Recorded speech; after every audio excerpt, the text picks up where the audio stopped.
এটা হলো চোরনি, মানে আমার রূপসার সতীন, একদম দেখতে পায় না, চলে গেল। চোরনি, এই চোরনি,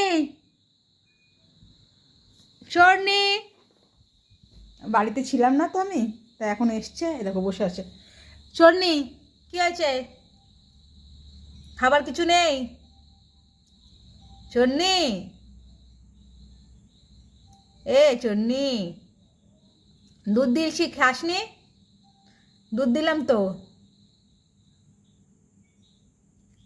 দুধ দিলাম, খাসনি কেন? কি হয়েছে? আদর খাবি?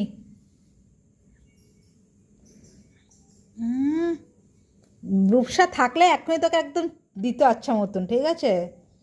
বুঝেছিস? না, একদম না, দাঁত দিবি না।